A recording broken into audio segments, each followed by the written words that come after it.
If you somehow haven't noticed, TF2 recently got a pretty large update, with the biggest talking point, of course, being the fact that Valve pretty much released the entire game's source code.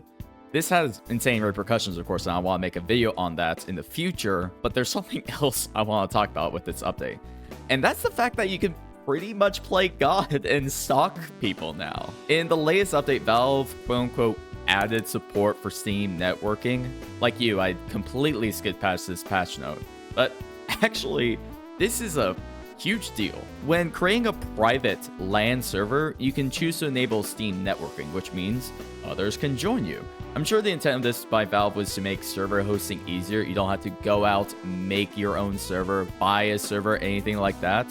So they just wanted to make it easier, more streamlined. But the problem is that this is enabled by default, which means anytime someone loads up a map like Item Test, TR Walkway, 2 Fort, anyone can join your private server. And it's like really easy to do. Like no exploits or scripts or anything fancy. These private maps are just completely public in the community browser. And so obviously I immediately started having fun with it. I put on an alias, joined random players, and scared the hell out of them. These players are in their most private, vulnerable moments thinking they're alone when all of a sudden they see God or Gabe Newell join them. It was really interesting to see what people do when they think that they're alone, such as experimenting with commands, playing by themselves with bots, or even making workshop maps or items. I also found others doing the same thing, so sometimes there would end up being several people raiding a poor free-to-play's config setting ritual. But I think what I found most interesting about this is the fact that this also means that you can see pretty much all of the idle bots that are just sitting in their own local servers, collecting item drops to then resell.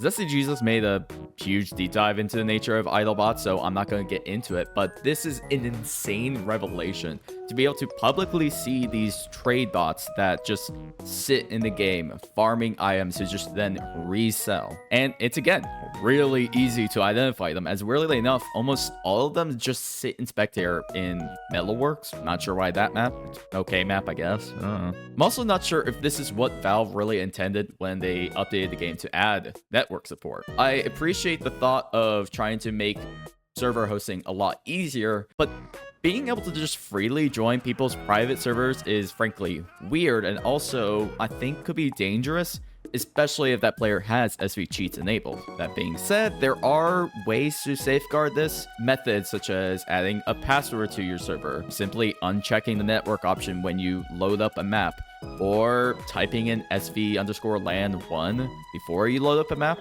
and a few other ways, and hopefully it shouldn't show up in the community browser. Again, I'm not sure if this was intentional by Valve.